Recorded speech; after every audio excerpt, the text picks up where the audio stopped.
Furor. On Christmas Eve 1971, a 17-year-old girl fell 2 miles through storm clouds above the Peruvian Amazon, still strapped to her seat. She survived the fall.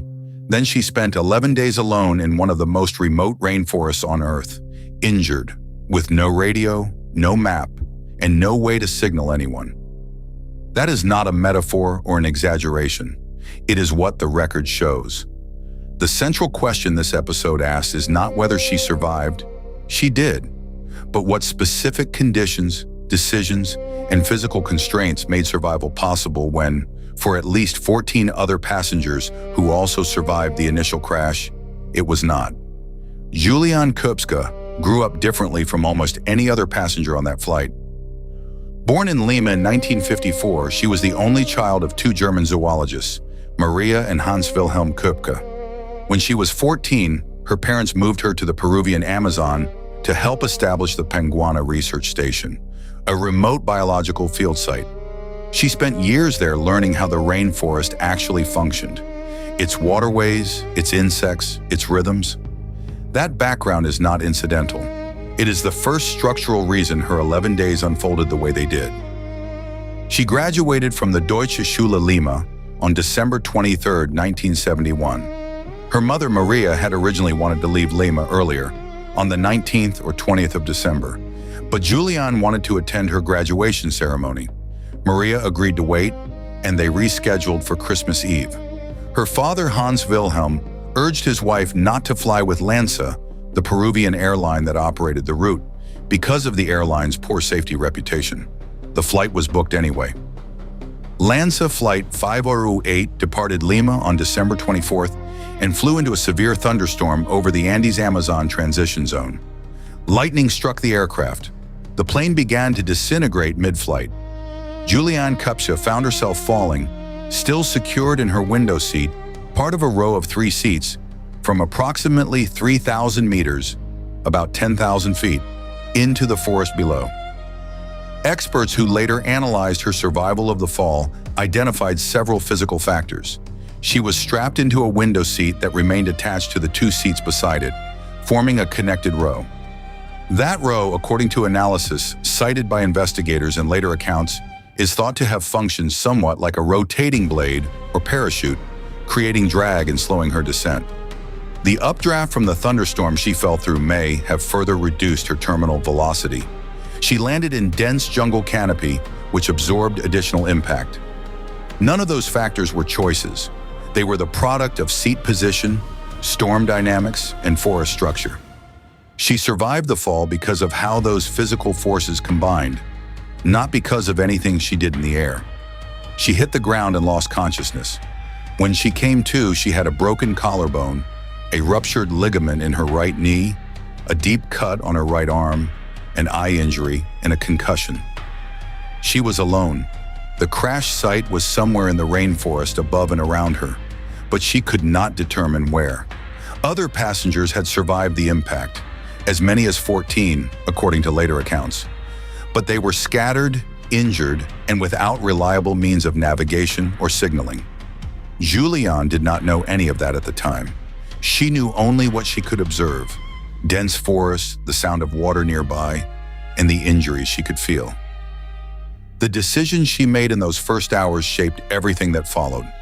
Rather than staying near the debris field and waiting, she began moving toward water.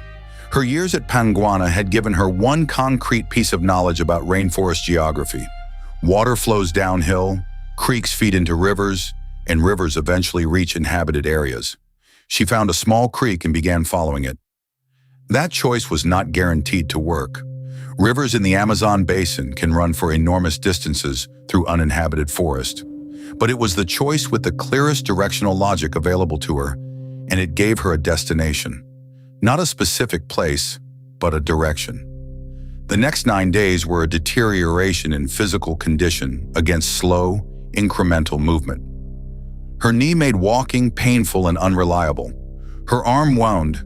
The deep cut became infested with botfly larvae during her time in the jungle. The insect pressure was constant. She had no food of significance and was drinking water from the creek she followed. Each day, the gap between her physical resources and the distance still ahead of her narrowed. She kept moving. This is the point where the case becomes most precisely documented and most instructive. She was not operating on improvised instinct alone. She was applying specific environmental knowledge, follow water downstream, to a situation where that knowledge was directly applicable.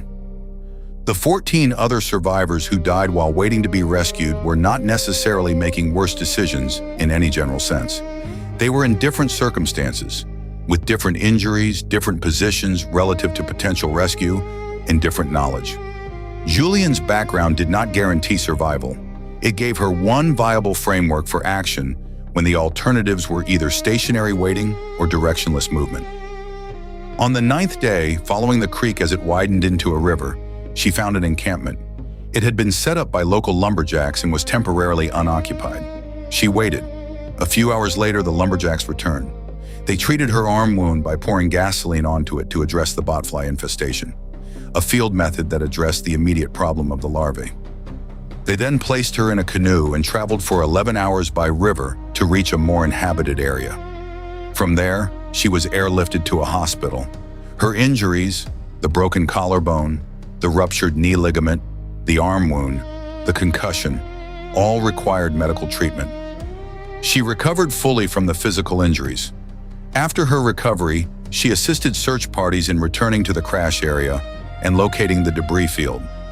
Her mother Maria's body was found on January 12, 1972, approximately 3 weeks after the crash. Juliane Koepcke did not survive. Juliane returned to West Germany, studied biology at the University of Kiel as her parents had, and graduated in 1980. She earned a doctorate from LMU Munich, returned to Peru, and built a career as a mammalogist specializing in bats. In 2000, after her father's death, she became director of Panguana, the same research station her family had established in the forest she had survived. She published her autobiography in German in 2011 under the title that translates as When I Fell from the Sky, How the Jungle Gave Me My Life Back. The book won the Korean Literature Prize that year. In 2019, the Peruvian government named her a Grand Officer of the Order of Merit for Distinguished Services. What this case demonstrates, at the level the evidence actually supports, is the relationship between prior knowledge and survivable decision-making under extreme constraint. Juliane Koepcke survived 11 days in the Amazon because she survived the fall, because her injuries, though serious, left her mobile, and because she had a specific framework, follow water downstream, that was directly applicable to her environment. Remove any one of those factors and the outcome likely changes. The fall survival required physical coincidences she did not control. The mobility was a matter of which injuries she sustained. The knowledge came from years of living in exactly that kind of forest.